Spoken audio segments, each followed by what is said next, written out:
할렐루야. 주님의 이름으로 환영합니다. 오늘 하루도 하나님의 크신 은혜 가운데 또 주님의 주시는 능력으로 또 승리의 삶을 살게 하신 것 너무나 감사하고, 이 저녁에 하나님을 예배할 수 있는 것 너무나 감사합니다. 우리 마음을 다하고 힘을 다해서 하나님을 예배하는 이 한 시간이 되기를 소망합니다. 우리 다 함께 기도하겠습니다.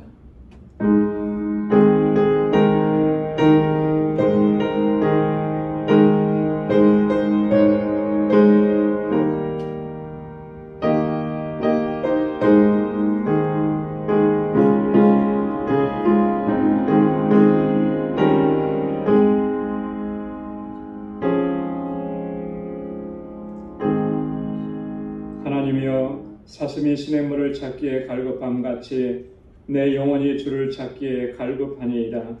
내 영혼이 하나님 곧 생존하시는 하나님을 갈망하나니 내가 어느 때에 나아가서 하나님 앞에 배울고, 사람들이 종일 나더러 하는 말이 내 하나님이 어디 있느냐 하니 내 눈물이 주야로 내 음식이 되었도다. 내 영혼아, 내가 어찌하여 낭망하며 어찌하여 내 속에서 불안하여 하는고, 너는 하나님을 바라라. 그 얼굴의 도우심을 인하여 내가 오히려 찬송하리로다. 아멘. 자비하시고 은혜가 풍성하신 여호와 하나님 아버지, 오늘 이 하루도 주님의 은혜 가운데 저희들을 지켜주시고 보호해 주셨다가 오늘 이 저녁 다시금 주님의 거룩하신 보좌 앞으로 불러주시고 하나님을 경배하고 찬양하고 이 시간 예배케 하심을 감사합니다. 신령과 진정으로 예배하는 저희들 되게 하여 주옵소서. 우리의 허물과 죄악을 주님의 보혈로 깨끗하게 씻어주셔서 다시 정결하게 하시고 거룩하게 하시며 하나님께서 찾으시는 예배자로 오늘 이 자리에 서서 주님만을 경배하는 우리 심령들 되게 하여 주옵소서. 우리의 예배를 받아 주옵시고 이 시간 임재하시며 하늘의 평강으로 덧입혀 주옵소서. 이 예수님의 이름으로 기원하옵나이다. 아멘. 전능하사 천지를 만드신 하나님 아버지를 내가 믿사오며 그 외아들 우리 주 예수 그리스도를 믿사오니 이는 성령으로 잉태하사 동정녀 마리아에게 나시고 본디오 빌라도에게 고난을 받으사 십자가에 못 박혀 죽으시고 장사한 지 사흘 만에 죽은 자 가운데서 다시 살아나시며 하늘에 오르사 전능하신 하나님 우편에 앉아 계시다가 저리로서 산 자와 죽은 자를 심판하러 오시리라. 성령을 믿사오며 거룩한 공예와 성도가 서로 교통하는 것과 죄를 사하여 주시는 것과 몸이 다시 사는 것과 영원히 사는 것을 믿사옵나이다. 아멘. 찬양으로 하나님께 영광 돌리겠습니다. 주님의 뜻을 이루소서.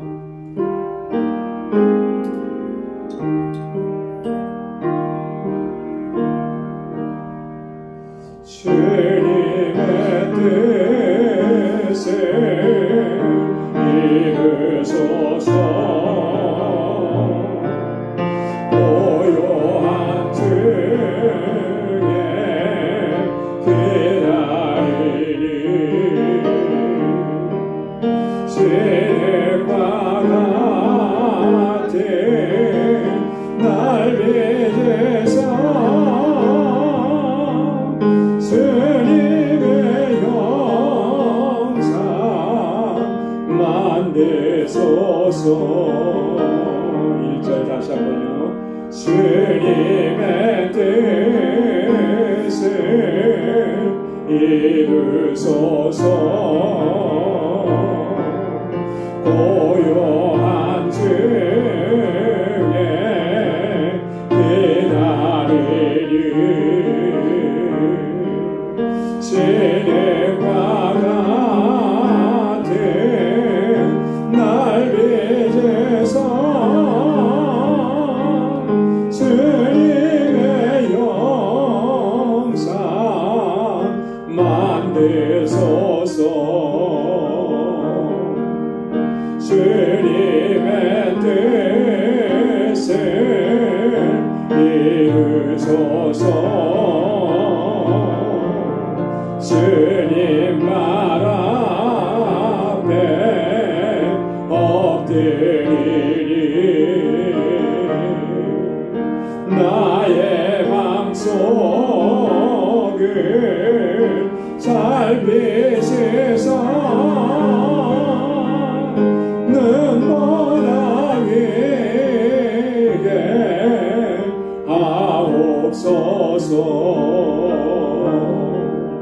주님의 뜻을 이루소서. 병들어 몸이 피곤할 때 내게 손을 내게 펴서 새롭게 하여 주옵소서.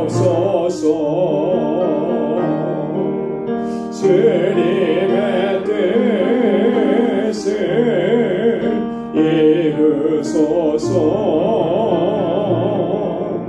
온전히 나를 주장하사 주님과 함께 공부함을 만민이 알게 하옵소서.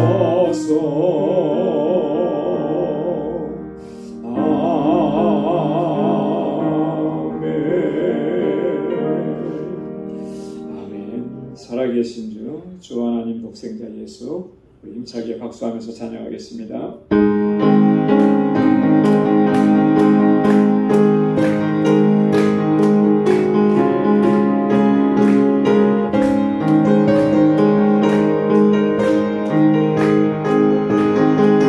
주 하나님 독생자 예수 날 위하여 오시었네.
기쁨으로 충만한 삶이 되기를 소망합니다. 변치 않는 주님의 사랑과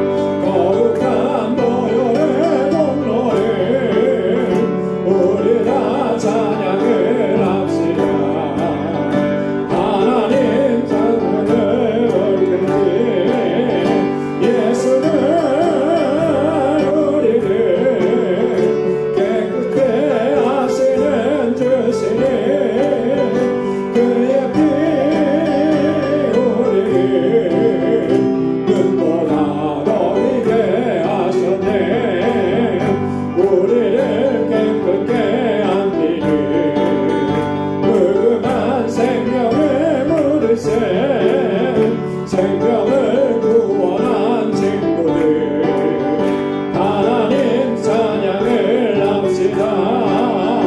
예수는 우리를 깨끗게 하시는 주시니 그의 피 우리를 눈보다 더 이게 하셨네. 주님의 깨끗한 날마다 입으로 간증해 담대히 싸우며 나가세. 천국에 들어갈 때까지 예수는 우리를 깨끗게 하시는 주시니 그의 피 우리를 눈보다 너희게 십자가 튼튼히 붙잡고 날마다 이기며 나가세. 머리에 면류관 세고서 주 앞에 찬양할 때까지 십자가 튼튼히 붙잡고 날마다 이기며 나가세. 머리에 면류관 세고서 주 앞에 찬양할 때까지 예수는 우리를 깨끗게 하시는 주시니 그의 피 우리를 눈보다 더 이게 하셨네. 예수는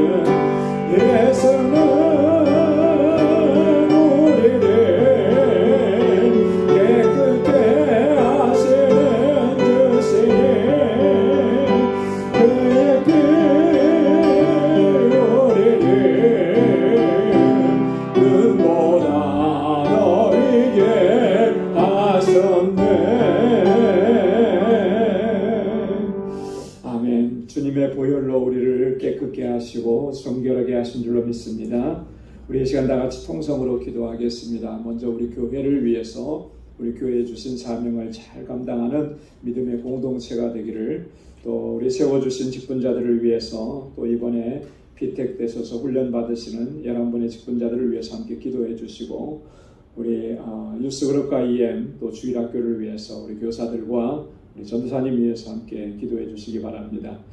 선교적 사명을 잘 감당하는 우리 방주교회 되도록, 특별히 우리 알라메다 방주교회 하나님께서 세우셨는데 정말 이 방주교회가 견고하고 든든하게 서서 그 지역의 영혼을 구원한 귀한 구원의 방주가 되게 하옵소서. 부흥의 은혜를 허락해 주옵소서. 우리 선교사님과 함께하는 모든 동역자들을 위해서 기도해 주시고, 또 우리 지체들을 위해서 기도하겠습니다. 여러 가지 어려움과 또 고난 중에 있는 우리 형제 자매들을 위해서, 특별히 환우들을 위해서, 또 연로하신 어르신들을 위해서 함께 기도해 주시고, 오늘 이 시간 가지고 나온 우리의 간절한 기도의 제목 다 같이 통성으로 함께 기도하겠습니다. 거룩하신 아버지 하나님, 참으로 감사합니다. 아버지 하나님, 이렇게 하나님을 예배할 수 있는 놀라우신 특권을 우리가 맡겨주시면 감사합니다. 아버지께서 우리를 구원하신 것, 아버지 하나님 주님을 찬양하게 하시기 위함이라고 말씀하셨습니다. 언제나 구원의 기쁨과 감격 속에서 하나님을 찬양하고 하나님을 예배하는 저희들 되게 하여 주시옵소서. 오늘도 저희들이 함께 모여서 주님을 찬양합니다. 또한 아버지 마음을 같이 하여서 뜻을 같이 하여서 먼저 간구합니다. 하나님께서 세워주신 우리 광주교회 지난 24년 동안 한결같은 은혜 베풀어주심을 감사합니다. 하나님 아버지, 이 땅에 세우신 주님의 목적, 주님의 뜻을 온전히 이루어가는 믿음의 공동체가 되게 하여 주시옵소서. 성령으로 충만하게 하옵소서. 세워주신 주의 종들 한 사람 한 사람을 능력의 장중에 붙들어 주옵소서. 아버지 하나님 영혼을 구원하고 아버지 하나님 정말 구원의 방주가 되도록 하나님 역사해 주시길 간절히 원합니다. 아버지 하나님 선교적 사명을 잘 감당하는 우리 광주 공동체들을 도와주옵소서. 하나님 이를 위해서 세워주신 하나님의 귀한 종들, 기름 부어 세우신 하나님의 신실한 일꾼들, 아버지 우리 사랑하는 장로님들, 안수집사님들, 위원장님들, 또 우리 모든 아버지 제국들 기억하여 주시옵소서. 그 맡겨주신 자리에서 정말 착하고 충성된 종이 되게 하여 주시옵소서. 특별히 아버지 하나님 이 교회를 사랑하셔서 이번에 아버지 11분의 기능자들을 세우셔서 이렇게 훈련받게 하시길 감사합니다. 신실한 주의 종들을 세움을 입고 아버지 하나님 이 땅에 하나님 나라 건설하는 일에 아름답고 귀하게 쓰임받는 주의 종들이 다 되게 하여 주시옵소서. 하나님 아버지, 우리 사랑하는 육수름과 이행과 주일학교 기억해 주시자 정말 다음 세대를 이끌어가는 하나님의 귀한 일꾼들이 이곳에서 많이 나올 수 있도록 도와주시고 저들이 정말 하나님을 경외하고 믿음으로 살아내게 하시고 이 세대 가운데 하나님 어둠의 세상 가운데 빛의 자녀로 살아갈 수 있도록 도와주옵소서. 저희를 위해서 수고하고 애쓰는 모든 교사들 지혜와 능력을 도와주어 주옵소서. 우리 전도사님 능력으로 붙들어 주시고 성령으로 충만하게 하시고 말씀으로 아버지 하나님 양육할 때마다 놀라운 변화가 일어나도록 도와주시옵소서. 아버지 하나님, 우리 아버지 육신의 연약함으로 인해서 고통 중에 쓰는 주님의 자녀들을 기억하시고 주님 치료하시고 온전한 회복으로 아버지 역사하여 주시옵소서. 늘 주님을 바라보고 주님을 소망하며 이 광야와 같은 삶을 믿음으로 이겨내게 하시고 하나님에 계신 주님만을 바라볼 수 있도록 인도하여 주시옵소서. 아버지 하나님, 세계 곳곳에 나가신 우리 선교사님들마다 능력의 장중에 붙들어 주시옵고 특별히 아버지 하나님 주님께서 세워주신 이 하나님의 광주교회 정말 아버지 하나님께서 사랑하셔서 그곳에 귀한 역사를 이루시기 위하여 하나님 아버지 믿음의 공동체를 세워주셨습니다. 하나님 견고하게 서가게 하시고 그 지역의 영혼들을 구원하는 구원의 방주가 되게 하옵시고 이 일을 위해서 함께 살아가는 모든 주의 종들에게 능력과 권능을 더 입혀주시고 충성된 종이 되어서 하나님 귀하게 이 사명 잘 감당할 수 있도록 도와주시옵소서. 오늘도 주님 앞에 간절한 기도의 제목을 가지고 이 시간 주님 앞에 나와서 간절히 부르짖고 기도합니다. 사랑하는 주의 종들의 기도를 들어주시고 주님의 선하신 응답을 허락하여 주시옵소서. 오늘도 우리의 말씀 앞에 세워주셨사오니 주의 말씀으로 우리를 새롭게 하여 주시고 새로운 결단과 각오로 나아갈 수 있도록 인도하여 주시옵소서. 모든 감사 찬양 영광을 주님 앞에 올려드립니다. 예수님의 이름으로 간절히 기도드리옵나이다. 아멘. 아멘. 할렐루야. 하나님께서 우리의 기도에 선하신 응답을 허락해 주실 줄로 믿습니다. 오늘 이제 하나님의 말씀 같이 묵상하겠습니다. 오늘 묵상할 하나님 말씀은 고린도후서 제4장 7절에서 15절까지 말씀입니다. 고린도후서 제4장 7절에서 15절까지 한 절씩 교독하겠습니다. 우리가 이 보배를 질그릇에 가졌으니 이는 능력의 심이 큰 것이 하나님께 있고 우리에게 있지 아니함을 알게 하려 함이라.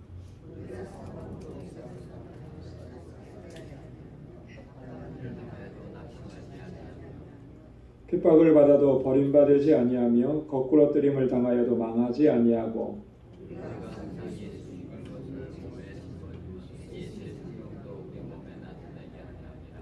우리 산자가 항상 예수를 위하여 죽음에 넘김은 예수의 생명이 또한 우리 죽을 육체에 나타나게 하려 함이니라.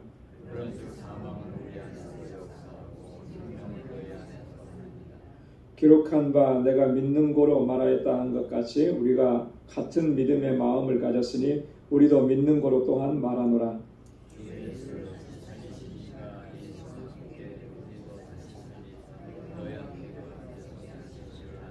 다 함께요. 모든 것을 너희를 위하여 하는 것은 은혜가 많은 사람의 감사함으로 말미암아 더하여 넘쳐서 하나님께 영광을 돌리게 하려 함이라. 아멘. 오늘 고린도후서 4장 본문의 말씀 바울이 아주 귀한 말씀을 우리에게 증거해 주는데요. 이 보배를 질그릇에 가졌다라고 하는 표현을 씁니다. 하나님께서 우리에게 이 보배로운 것을 허락해 주셨는데 그 보배를 담은 그릇이 마치 질그릇과 같다.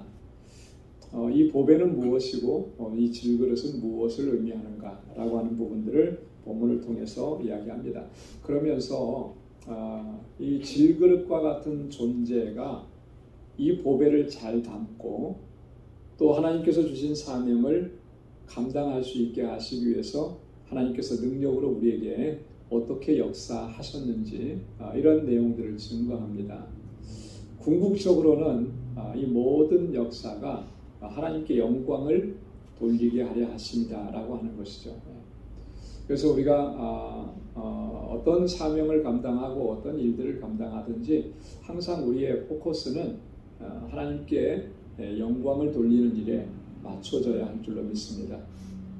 하나님께서 우리에게 맡겨주신 직분, 바울은 앞에서 4장 1절 이하에서 하나님께서 우리에게 이 직분을 맡겨주셨는데 하나님께서 우리에게 긍휼히 여겨주셔서 이런 직분을 맡겨주셨다라고 하는 것을 얘기했습니다. 그렇기 때문에 그 직분을 감당하기 위해서, 잘 감당하기 위해서 정말 우리가 어떻게 하나님 앞에 서야 하느냐, 직분자의 자세가 뭐냐, 이런 것들을 사실 얘기를 했거든요. 여러분이 요즘에는 좀 많이 그런 경향이 없잖아 있는 것 같아요. 이 직분을 참 너무 쉽게 생각하는 것 같다라는 그런 생각을 합니다. 그 교회가 이렇게 제도적으로 이렇게 안정이 되고 정착이 되다 보니까 이 직분이 어떻게 보면 교회 생활 오래 하면 저절로 그 직분을 얻는 것처럼 그렇게 인식이 되어 있어서 이 직분이 얼마나 소중하고 직분을 맡았으면 정말 이걸 얼마나 두렵고 떨림으로 감당을 해야 하는지 이런 부분들이 좀 많이 약해지고 있지 않느냐.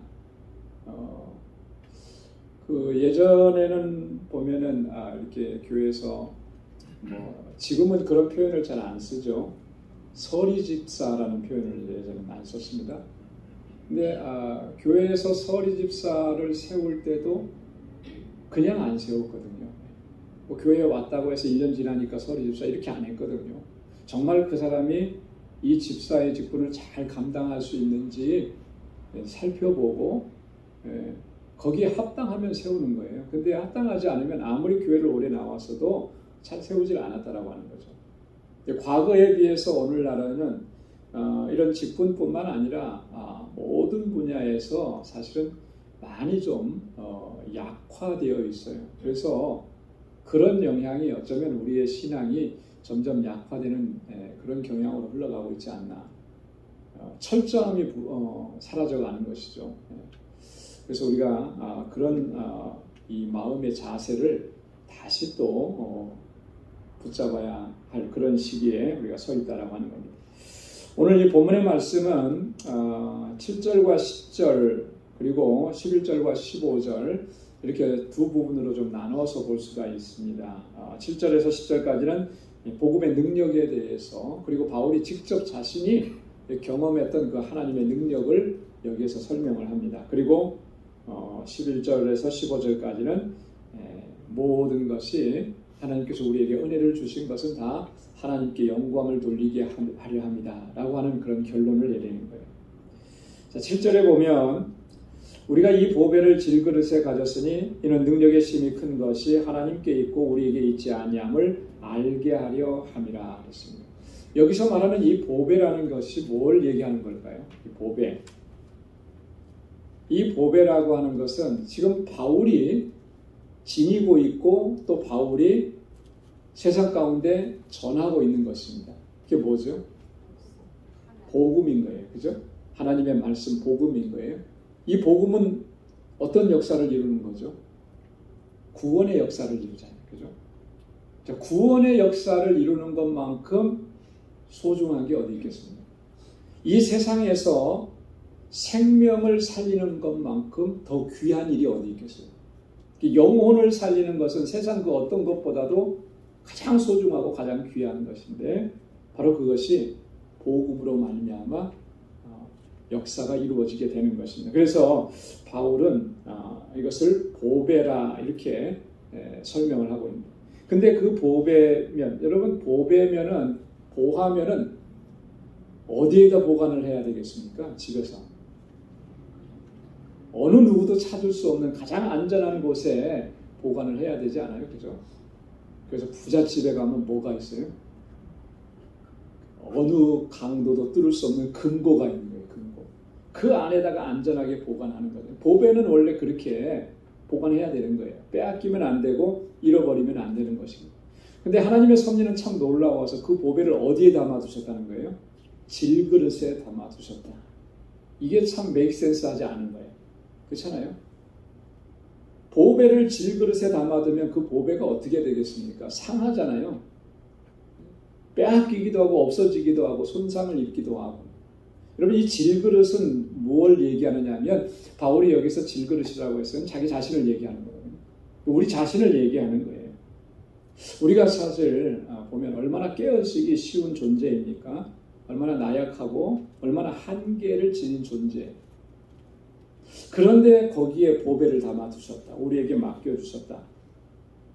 정말 이거는 정말 이해가 안 되는 거죠. 그런데 바울이 여기서 말하고 있는 것은 뭐냐면 왜 보배를 질그릇에 담아두셨느냐. 왜 그렇다고 했습니까?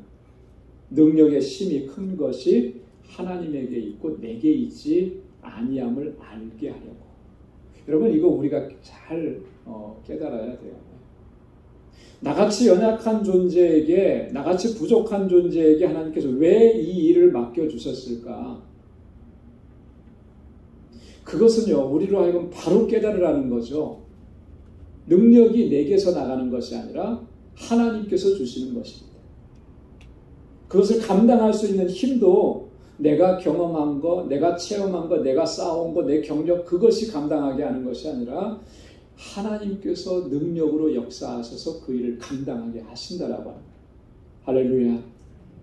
그걸 바로 알게 하시기 위해서 나같이 연약한 존재를 목사로 세워주셨고 장로로 세워주셨고 권사로 집사로 세워주신 거예요.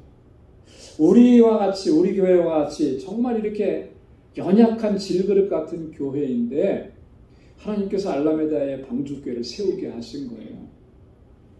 왜 그렇게 하셨을까? 우리가 그 감당할 수 있었을까? 객관적으로 생각하면요, 도저히 감당할 수가 없는 일인데 하나님께서 그 일을 하게 하신 거예요. 알라메다의 정말 보배 같은 역사가 이루어지게 하기 위해서 우리를 사용하시는데 그것은요, 우리에게 능력이 있는 것이 아니라 하나님께서 계획하시고 섭리하셨고 하나님의 능력으로 역사하신다는 것을 우리의 믿음으로 고백하게 하시기 위해서, 그 믿음 가지고 이 사명 감당하게 하시기 위해서. 여러분 그래서 오직 하나님의 능력, 그 능력이 얼마나 큰지를 늘 기억하면서, 여러분 7월달 달력의 주제가 뭐라 그랬죠? 다 주께 맡기라는 거잖아요. 그죠? 그렇게 주님께 맡기고 믿음으로 나아가는, 그게 바로 하나님께서 주신 사명을 또 잘 감당할 수 있는 비결인 줄로 믿습니다. 그래서 8절과 9절에 보면 바울이 자신이 경험했던 그 하나님의 능력의 실제를 이렇게 표현합니다. 8절 9절 말씀 다시 한번 우리 함께 읽겠습니다. 시작.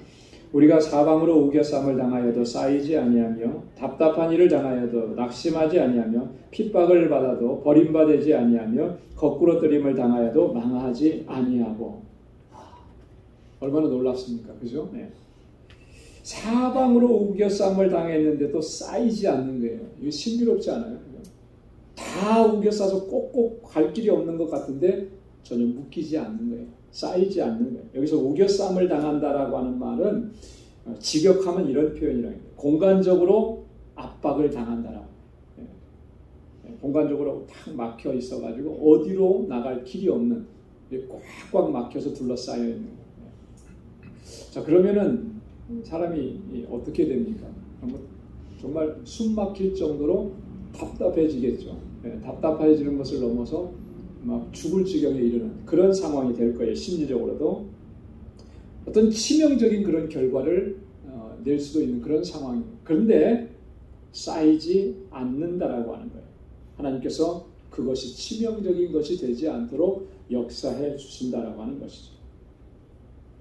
고린도후서 7장에 가보면 바울이 이런 고백을 합니다. 7장 5절로 6절에 보면 우리가 마게도냐에 이르렀을 때도 우리 육체가 편치 못하고 사방으로 환난을 당하여 밖으로는 다툼이요 안으로는 두려움이라. 그러나 비천한 자들을 위로하시는 하나님이 디도의 오므로 우리를 위로하셨으니 그렇게 고백합니다. 육체도 편치 못했고 사방으로 환난이. 여러분 사방이면 뭐예요? 동서남북을 얘기하는 거잖아요. 다 꽉 이렇게 환난으로 다 가득 차 있다는 거예요. 그래서 밖으로는 다툼이 일어나고 안으로는 두려움이 있고 뭐 진퇴양난인 것이죠. 그런데 하나님께서 우리를 위로하시더라 하는 거죠. 새 힘을 주시더라. 어떤 분이 그런 말씀을 했습니다. 사방이 다 막혀 있으면 어디를 보라고요? 위를 보라. 사방이 막혀 있지만 위는 항상 열려 있다라고. 위를 보라는 게 뭘 보라는 거겠습니까? 하나님을 보라는 거죠. 하나님을 향한 길은 항상 열려 있는 거예요. 세상을 향해서 보는 길은 다 막혀 있는 것 같은데 하나님께서는 그 길을 열어주신다라고 하는 것입니다. 답답한 일을 당하여도 낙심하지 아니하며, 이 답답한 일이라고 하는 말도 이런 거예요. 이 빠져나갈 길이 없다라고 하는 거죠. 여러분 어떤 어려운 가운데 처해 있는데 빠져나갈 길이 없습니다. 그건 정말 절망적인 상태가 되죠. 그죠? 어떤 수단이 없어요. 방법이 없습니다. 이 문제를 해결해 나갈 수 있는 그런 방법이 없어요. 그건 정말 절망적이지 않을 수가 없습니다. 뭐 우리가 다 이렇게 기도를 부탁드리고 또 우리 단기 선교 다녀와서 보고도 하고 하면서 지난 단기 선교에 어떤 일이 있었는지 우리 다 알고 있어요. 비행기가 출발이 늦어지면서 연결하는 비행기를 못 타게 되고 다른 비행기 편을 알아보는데 다 없다고 하는 거예요. 그때는 정말 이제는 못 가는구나 이런 마음이 들더라고요. 다시 돌아가야 되겠고 돌아간다면 어떤 일이 생길까.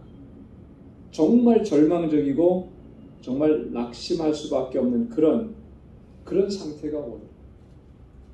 근데 참 놀라운 것은 하나님께서는 길이 없는 것 같은데 길을 내주시는 거예요. 다 막힌 것 같은데 하나님께서 그 막힌 것을 뚫어주시더라고요. 긴급하게 여러분들에게 기도했고 그 기도의 힘이 하나로 모아져서 하나님께서 길을 열어주시는데 전혀 생각할 수도 없었던, 근데 분명히 길은 있었거든요. 그죠? 그러니까 길이 열렸잖아요. 근데 우리의 눈으로는 보지 못했던 거죠. 이게 안 보이니까 낙심하고 절망하는 거예요. 근데 하나님께서 그 길을 보여주시는 거예요. 하나님께서 하게 하신 일인데 우리의 믿음의 눈이 또 우리의 믿음이 연약해서 그걸 잘 보지 못했던 연약함이 우리 가운데 있는. 여기서 낙심하지 않는다라고 했잖아요. 왜 낙심하지 않습니까? 하나님께서 길을 내시기 때문에 그런 거예요. 하나님께서 길을 열어주시기 때문에 그런 거예요. 시편 42편 5절에도 보면 내 영혼아 내가 어찌하여 낭망하며 어찌하여 내 속에서 불안하여 하는고 너는 하나님을 바라라. 그 얼굴의 도우심을 인하여 내가 오히려 찬송하리라. 왜 낭망하고 왜 불안해 하느냐? 하나님을 바라보면 하나님께서 그 길을 인도해 주시고 하나님께서 도우실 터인데 왜 하나님을 바라보지 않느냐? 하나님께 길이 있다라고 합니다. 그래서 이사야 선지자가 이렇게 얘기를 했습니다. 이사야 43장 18절로 19절에 보면 너희는 이전 일을 기억하지 말며 옛적 일을 생각하지 말라. 보라 내가 새 일을 행하리니 이제 나타낼 것이라. 너희가 그것을 정녕 알지 못하겠느냐. 정령이 내가 광야의 길과 사막에 강을 내리니. 한번 따라서 해보시기 바랍니다. 광야의 길과 사막에 강을 내리니. 네, 광야의 길을 내시게 되는. 광야는 길이 없는 곳이잖아요. 그래서 광야에 딱 들어가면 방향을 잃어버려서 나올 수가 없는 거예요. 근데 하나님께서 길을 내셔서 거길 나오게 하시는 거죠. 사막에 강을 내신다라고 하는 거예요. 여러분, 사막에 강이 날 수가 있겠습니까? 물줄기가 없는데, 근데 하나님은 그 물줄기를 내시겠다라고 하는 거예요. 이게 하나님께서 하시는 일이라고 하는 거예요. 그러니까 우리가 어떠한 일을 당해도 낙심하지 말아야 한다라고 하는 것이죠. 그래서 답답한 일을 당해도 방법이 없는 것 같아도 낙심하지 말아야 되는 이유는 하나님께서 길을 내시기 때문에, 핍박을 받아도 버림받지 아니하며, 여러분, 핍박을 받고 환난을 받고 고난을 당하고 했을 때 세상 사람들이 믿는 사람들을 보면서 뭐라고 비아냥거리겠습니까? 저가 믿는 그 하나님이 진짜 하나님이냐? 하나님이 살아계신다면 과연 저가 저렇게 고난을 당하고 환난을 당하겠느냐? 하나님이 그거 보시고 그냥 내버려 두시겠느냐? 또 조금 이제 신앙심이 있는 사람들은 저가 하나님 앞에 뭔가 잘못을 했고 범죄했기 때문에 하나님께서 저를 징계하시고 내버리는 거 아니겠느냐? 욥을 위로하러 왔던 그 세 친구들이 다 그렇게 했잖아요. 그래서 욥이 그 친구들을 가리켜서 뭐라고 얘기했어? 번뇌케하는 아미자라, 그렇게 얘기했잖아요. 뭔가 얘기를 하는 것 같은데 그 얘기를 들으면 들을수록 내가 힘들어지는 거예요. 그렇게 했단 말이죠. 그런데 오늘 바울이 여기서 얘기하는 건 뭐냐면, 그렇게 핍박을 받고 상처를 입고 고난을 당해도 결단코 하나님께는 버림을 받지 않는다는 거예요. 세상 사람들은 그렇게 무시하고 멸시하고 그렇게 해도 결코 우리는 하나님께 버림을 받지 않는다. 이게 중요한 거예요. 여러분, 시편 53편에 보면, 이사야 53장에 보면 이사야 선지자가 고난받는 메시아에 대한 노래를 합니다. 거기에 보면 3절에 그런 표현이 있습니다. 그는 멸시를 받아서 사람에게 버림받았으며, 사람에게는 버림받았습니다. 그죠? 사람들이 그랬잖아요. 누가 그렇게 고난을 당하고 저렇게 십자가에 죽어가는 사람을, 그런 존재를 메시아라고 그렇게 인정을 하겠습니까? 그때까지 예수님을 따랐던 사람, 이분이 메시아인가 보다 하고 따랐던 사람들이 예수님이 십자가에 달려 돌아가시는 모습을 보고 다 돌아갔단 말이에요. 다 흩어졌단 말이죠. 사람들이 다 버리고 떠난 거예요. 하지만 하나님께서 예수님을 버리셨느냐면 그렇지 않잖아요. 그 십자가에서 죽으신 그 사건으로 말미암아 모든 인류를 죄악 가운데서 구원하시는 그 길을 열어놓으신 거예요. 하나님께는 결코 버림받지 않는 것이죠. 여러분, 우리가 이 사실을 분명하게 기억하면 우리가 어떤 고난을 당하고 어떤 멸시를 당하고 어떤 모욕을 당해도 그것 때문에 우리가 무너지지 않습니다. 그것 때문에 절망하지 않아요. 결코 우리는 버림받지 않아요. 만신창이가 되었다 할지라도 하나님께는 버림받지 않는다라고 하는 것이죠. 이게 하나님의 능력이고 복음의 능력입니다. 거꾸로뜨림을 당하여도 망하지 아니하고, 거꾸로뜨림을 당한다라고 하는 것은 죽을 고비를 맞이하게 된다라고 하는 그런 거예요. 죽게 되는 그런 상황. 사실 바울이 죽을 뻔한 고비를 수도 없이 많이 넘겼잖아요. 그 중에 특별히 사도행전 14장 19절 20절에 보면 이 루스드라에서 바울은 돌에 맞아서 사람들이 죽었다고 생각을 했어요. 그러나 바울은 죽지 않았습니다. 망한다라고 하는 것은 다 없어진다라고 하는 거잖아요. 그렇게 거꾸로 떨어져서 없어지는 그런 존재가 아니라는 거죠. 하나님께서는 그 하나님의 능력으로 다시 그를 일으켜 세우셔서 하나님의 역사를 이루어 가시는 거예요. 바울은 그의 사역의 일생을 통해서 이런 일들을 수없이 많이 경험했던 것이죠. 그러면서 하나님의 능력을 체험한 거예요. 그 체험이 쌓여져 가면 쌓여져 갈수록 더 담대하게, 더 두려움 없이 이 복음의 사역을 감당할 수가 있었다. 여러분, 그렇기 때문에 오늘 이런 경험은 우리에게 너무나 소중한 겁니다. 그래서 우리가 때때로 주님의 일을 하다가 낙심되는 일이 있고, 누군가가 나를 무시하고 멸시해서 속상한 일이 생기고, 또 어떤 내가 감당할 수 없는 문제 앞에 닥쳐 있었을 때 그런 것을 바라보면서 우리가 기억해야 되는 것은 내가 다시 한번 하나님의 능력을 경험할 수 있는 은혜의 자리에 내가 서 있구나 라고 하는 것을 우리가 꼭 기억해야 합니다. 그래서 하나님을 향해서 하나님의 도우심을 구하고 위를 바라보면서 오늘 시편 42편 그 시인이 말했던 것처럼 결코 낭망하지 아니하고 나를 도우시는 그 하나님을 바라고 의지하고 그렇게 믿음으로 견고하게 서는 우리 모두가 되기를 소망합니다. 자, 그 다음에 10절에 보면 우리가 항상 예수 죽인 것을 몸에 짊어짐은 예수의 생명도 우리 몸에 나타나게 하려 함이라. 예수 죽인 것을 몸에 짊어졌다. 예수 죽인 것을 몸에 짊어졌다라고 하는 이 말은요, 예수 그리스도의 고난과 죽음에 함께 동참한다라고 하는 그런 의미입니다. 그리고 좀 더 구체적으로 얘기하면 예수 그리스도의 고난과 죽음이 지금 바울의 삶 속에서 경험 안에서 현재적으로 계속 재현되고 있다라고 하는 그런 의미입니다. 예수님의 죽음과 예수님의 고난과 예수님께서 이 땅에 오셔서 죄인을 구원하시기 위해서 겪으셨던 그 모든 고난이 내 삶 속에서 지속적으로 이루어지는 거예요. 왜 그게 어떻게 그렇게 이루어지는 것이겠습니까? 바울이 지금 복음의 사역을 감당하기 때문에 그게 이루어지는 거예요. 만약에 바울이 복음을 전하지 않고 그냥 편안하게 신앙생활 한다고 이렇게 있으면 사실 어쩌면 이런 고난은 겪지 않았을 수도 있을 겁니다. 그런데 바울은 주님께로부터 받은 사명이 있는 거예요. 그 땅끝까지 나아가서 예수 그리스도를 증거하는 거죠. 그래도 요즘에는 전도해서 열매 맺는 일이 어렵다고는 하지만 예수 믿으라고 전도할 때 그걸 핍박하고 방해하고 고난을 가져다 주고 이러는 일들은 사실 거의 없죠.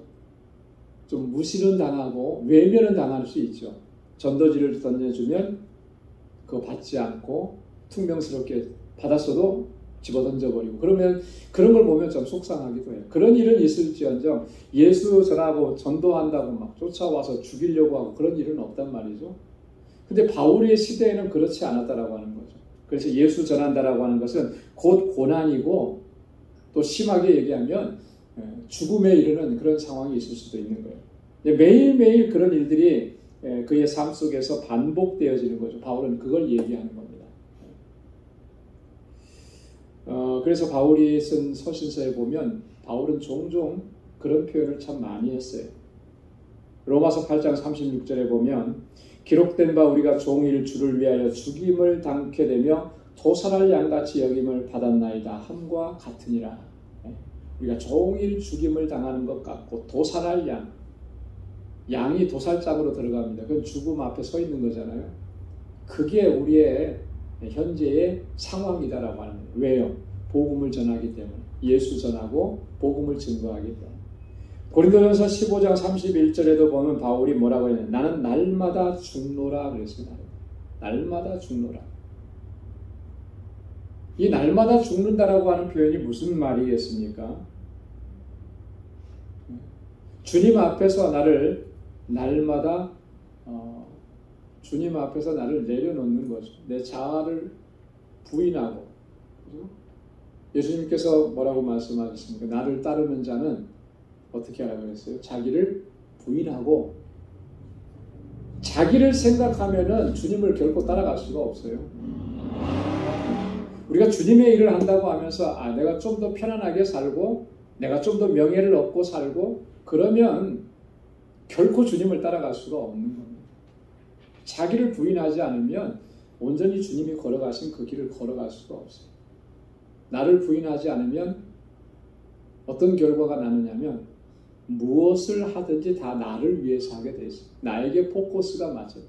그래서 어떤 것을 결정을 할 때 이것을 해야 될 것이냐 말아야 될 것이냐 뭘 결정할 때 항상 그 판단의 기준이 어디에 서냐면 나에게 얼마나 베네핏이 되느냐 여기에. 그건 나를 아직까지 부인하지 못한 거죠. 그래서 우리가 갈등을 하고 고민을 하는 거예요. 왜 갈등하고 왜 고민하냐면 아직 내가 나를 부인하지 못한 거죠. 나를 부정하면, 나를 완전히 내려놓으면 주님께서 무슨 말씀을 하셨든지 그 주님의 말씀하신 대로 온전한 순종으로 나아갈 수가 있게 되는 거예요. 그래서 우리가 주님이 말씀하신 게 그거죠. 나를 따라오는 자는 자기를 부인하고, 그래서 사실 우리가 나를 부인하는 일이 너무나 힘든 거죠. 이것과 늘 싸우는 거죠. 목회를 하면서도 제가 그것과 싸우는 것이고, 아마도 여러분들이 신앙생활 하면서도 아마 그 부분과 제일 많이 싸울 거예요. 나를 부인하는 일. 왜냐하면 순간순간에 나의 유익이 먼저 내 생각을 지배하기 때문에. 그래서 내가 이 일을 하려고 할 때, 이거 하자고 할 때 가장 먼저 떠오르는 게 뭐예요? 나를 먼저 생각하잖아요. 그게 정말 하나님께서 하나님께서 우리에게 주신 사명인가 이런 거 생각하지 않고 나를 먼저 생각. 여러분, 그래서 나를 부인하는 일은 너무나 중요한 그런 문제인 것입니다. 왜 내가 그렇게까지 예수 죽인 것을 몸에 짊어지느냐? 예수의 생명이 우리 안에서 역사하고 나타나게 하려 함이라. 결국 예수님의 생명이 모든 육체 가운데 나타나는 그 일 때문에 내가 이렇게 하고 있다라고 하는 것, 바울이 증거. 그래서 오늘 우리가 어떤 사명을 감당하든지 그 사명 안에는 하나님께서 이렇게 역사하시는 일들이 있는 것입니다. 그래서 생명의 역사가 일어나는 일이기 때문에 우리의 자신을 헌신하는 것이고 드리는 것이고 물질도 드리는 것. 한 생명이 천하보다도 귀하게 여기시는 하나님의 그 섭리와 뜻이 그 안에 있기 때문에 우리가 그렇게 최선을 다해야 마땅하다라고 하는 것이죠. 자, 두 번째 11절부터 15절까지는 하나님께 영광을 돌리게 하려 함이라 라고 하는 주제로 말씀을 이어가는데요. 11절에 보면 우리 산자가 항상 예수를 위하여 죽음에 넘기움은 예수의 생명이 또한 우리 죽을 육체에 나타내게 하려 함이라 그랬습니다. 앞에 10절과 같은 연장선상에 있는 그런 말씀이죠. 여기 산자가 항상 예수를 위하여 죽음에 넘기운다. 예수님을 위해서 죽음에 넘겨진다. 산자라고 하는, 여기서 산자라고 하는 말은 이런 거예요. 육체적으로 살아있어서 산자라고 하는 것이 아니고 영적으로 산자를 의미하는, 거듭난 사람을 의미하는. 그런데 이 거듭난 생명을 가진 존재가 항상 예수를 위해서 죽음에 넘겨진다. 주님을 위해서, 주님 때문에 죽음에 넘겨지는 것. 왜 그렇게 되느냐? 예수의 생명이 우리 죽을 육체에 나타내게 하기 위해서. 우리가 죽어야 예수의 생명이 그 안에서 역사를 이루어 가기 때문에 그런 거죠. 여러분, 우리가 죽어야만 새로운 생명이 일어난다라고 하는 것, 탄생한다라고 하는 것, 새 생명을 얻게 된다라고 하는 것은 이건 너무나 중요한 진리이고, 그리고 우리가 이 자연 속에서도 그런 진리를 우리가 발견할 수가 있어요. 그래서 예수님께서도 그런 말씀을 하셨잖아요. 한 알의 밀이 땅에 썩어서 떨어져 죽지 아니하면 어떻게 되냐면 열매를 맺지 못하라. 이 땅에 떨어져서 죽어야만, 그래야만 열매를 맺는다라고. 이 너무나 당연한 자연의 법칙을 가지고 예수님께서는 우리의 삶이 어떠해야 하는지, 예수님을 따르는 하나님의 자녀들이 이 세상을 어떻게 살아가고 또 어떻게 생명을 하나님께로 인도할 수 있는지를 교훈해 주신 거예요. 우리가 죽지 않으면 거기서는요, 사실 한 생명도 거둘 수가 없는 거예요.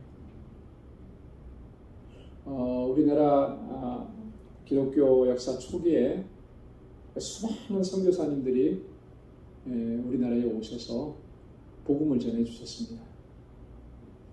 한국에 가시는 분들은 꼭 들려보셔야 될 곳이 두 군데가 있습니다. 뭐냐면, 여러분, 한국이 발전됐다고 여기저기 막 이렇게 구경 다니는 것도 좋은데 거기 다 다니시고 꼭 빠뜨리지 말아야 될 곳 두 곳이 있는데요. 양화진입니다. 선교사님의 묘가예요. 절두산 성지라고 아시죠? 네, 그 옆에가 양화진이 있어요. 네, 거기에 보면 100주년 기념교회가 있고 거기에 우리 초창기에 한국에 오셔서 복음을 전하다가 우리 땅에 묻힌 선교사님들의 묘가 거기 다 있어요. 거기에 그 묘가 뭐 대단하게 멋있게 이렇게 해놓은 거 없어요. 다 초라하게 그지 없는데 그때 오셨던 선교사님들이 내가 이제 이만큼 했으니까 10년 했으니까 본국으로 돌아가죠. 물론 본국으로 돌아가신 분도 계시는데요. 대부분의 선교사님들은 우리 한국 땅에 묻히셨어요. 어떤 분은 병으로 돌아가시고 어떤 분은 순교하시고 어떤 선교사님의 자녀들은 이 땅에 태어나서 며칠 살지도 못하고 그 땅에 묻히고 그런 어떤 이 희생과 그런 어떤 죽음이 있었기 때문에 우리나라가 이렇게 복음 안에서 성장할 수가 있었던 거죠. 그리고 또 하나 꼭 가보셔야 될 것은요. 이 순교자 기념관이에요. 순교자. 이 순교자 기념관은 우리나라 사람들, 한국 사람들 중에 순교하신 분들의 역사를 기록해 놓은 그런 어떤 아주 뮤지엄이죠. 그 아주 귀한 그런 장소입니다. 그래서 거기에 꼭 가보세요. 그래서 거기에서 정말 우리의 믿음의 선조들은 신앙을 지키기 위해서 어떤 일들을 하셨는가, 어떻게 죽음을 당하셨는가. 그리고 또 한 군데 가보라고 제가 좀 말씀을 드리고 싶은 것은 여기는 정말 가보기 쉬운 데인데요. 그 광화문에서 이제 서대문 쪽으로 조금만 가다 보면 세문안교회라고 있습니다. 그 세문안교회 안에 새로 세문안교회가 건축을 하고 그 안에 그 역사관을 만들어놨어요. 아주 잘 만들어놨어요. 세문안교회의 역사는 한국 기독교 역사죠. 거기 안에 이제 초창기 복음이 전해진 때부터 시작해가지고 어떻게 복음이 전해졌는지를 아주 잘 설명을 해놨어요. 그래서 거기는 꼭 이 세 군데는 꼭 가보시면 참 좋을 것 같아요. 굉장히 신앙적으로 도전을 우리가 받게 됩니다. 여러분 우리가 예수를 위해서 이렇게 죽음에 넘겨지는데 그렇게 함으로 인해서 생명이 탄생하는 거예요. 하나님께서 주신 생명을 얻게 하시는 거예요. 그래서 바울이 12절에 그렇게 얘기했잖아요. 그런즉 사망은 우리 안에서 역사하고 생명은 너희 안에서 역사한다. 무슨 말이죠?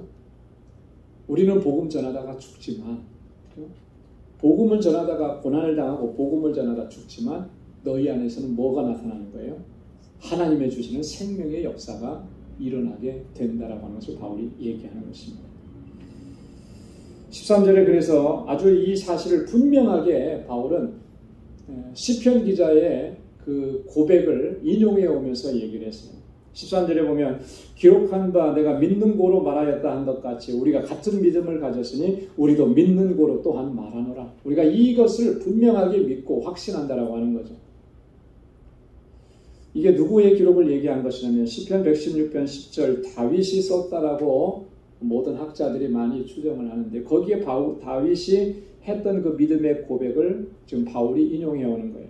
내가 믿는 고로 말하리라 내가 큰 곤란을 당하였도다. 이제 다윗이 그렇게 고백을 했는데 이것을 빌려와서 우리도 다윗과 같은 똑같은 믿음을 가졌다라고 하는 거죠.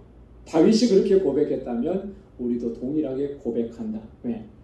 사망은 우리 안에서 역사하지만 생명은 너희 안에서 역사한다는 이 사실을 우리는 분명하게 믿는다. 그래서 그 한 생명이 탄생하는 그 영광스럽고 감격스러운 그 일을 위해서 나는 내가 죽어도 그게 죽음이 두렵지 않고 아깝지 않은 거예요. 우리 어머님들은 자녀를 다 낳으면서 그런 경험들을 하잖아요. 자녀를 낳는 그 순간의 경험은 정말 죽음에 이르는 경험이라고 그렇게 말씀들을 하시더라고요. 남자들은 아무도 그걸 이해할 수 없는, 그렇죠? 못 낳았으니까 이해를 할 수가 없죠. 낳아본 적이 없으니까.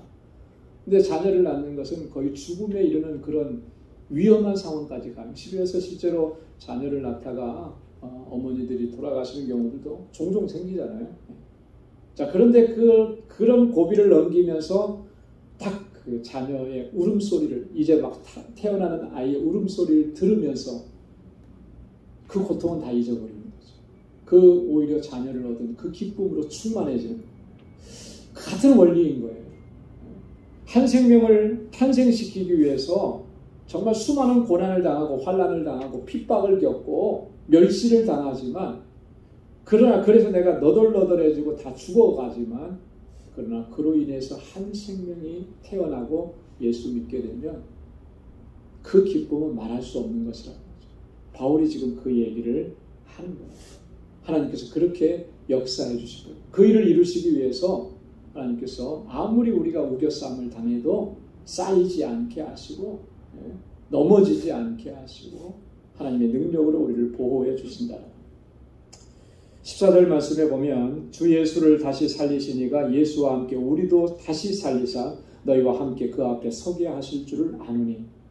여기까지 와서는 이제 종말론적인 신앙으로 나아가는 거죠. 예수를 다시 살리신 이가, 누가 다시 살리셨죠? 하나님께서 다시 살리셨잖아요. 죽은 자 가운데서 다시 부활시키신 그분께서 예수님과 함께 우리도 다시 살리실 것이다. 우리가 어떤 일을 겪어도 하나님께서는 그렇게 역사하실 것이다. 그래서 궁극적으로 그 앞에 서게 하실 것이다. 하나님 앞에 서는 것, 어떤 모습으로 하나님 앞에 서는 것이겠습니까? 하나님 앞에 선다라고 하는 것이 뭘 의미하는 것이겠어요? 여기서 말하는 바울의 의미는 심판대 앞에 선다라고 하는 그런 의미가 아니고 그리스도의 영광과 그리스도의 승리에 참여하게 하신다라고 하는 거예요. 그리스도의 영광에 참여하게 하시고 그리스도의 승리에 함께 참여하게, 그런 영광을 누리게 하신다는 거예요. 그래서 결론적으로 이렇게 얘기합니다. 15절 말씀, 우리 다 함께 한번 15절 읽겠습니다. 모든 것을 너희를 위하여 하는 것은 은혜가 많은 사람의 감사함으로 말미암아 더하여 넘쳐서 하나님께 영광을 돌리게 하려 함이라. 아멘. 무슨 일을 당해도 무슨 일을 겪어도 다 그 하는 일들이 너희를 위해서 한다. 왜냐하면 그래서 그 은혜가 많은 사람으로 감사하게 하고 그것이 넘쳐나게 돼요.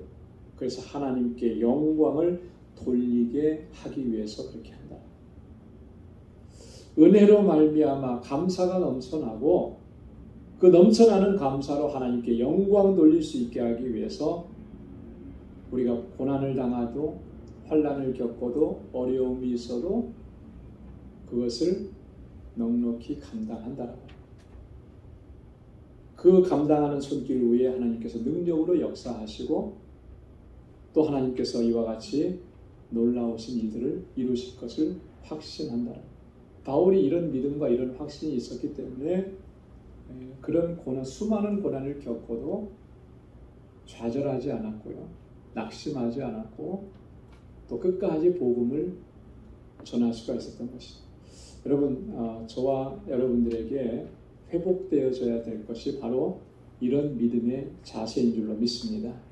그래서 어디에 있었든지 무엇을 하든지 어디에 가든지 정말 주님께서 주신 사명, 여러분 직분을 맡은 것도 그것을 충성되게 감당하는 것도 참 중요하고 귀한데요. 그것을 넘어서야 되는 거죠. 주님께서 우리를 부르신 목적은 뭐라고 그랬습니까? 하나님께서 우리를 통해서 하나님께서 행하시는 생명의 역사를 이루어가게 하시는 거예요. 그래서 복음을 전하고 하나님께서 택하신 사람들을 주님께로 인도하고 그래서 생명의 역사가 일어나는 그 현장에서 우리를 사용하시기 위해서 우리를 먼저 불러주신 거죠. 이 부르심 앞에 우리는 겸손하게 서서 또 주신 사명 잘 감당하고 한 영혼이라도 더 주님께로 인도하는 저와 여러분들이 다 될 수 있기를 주님의 이름으로 축원합니다. 기도하겠습니다. 하나님 아버지 감사합니다.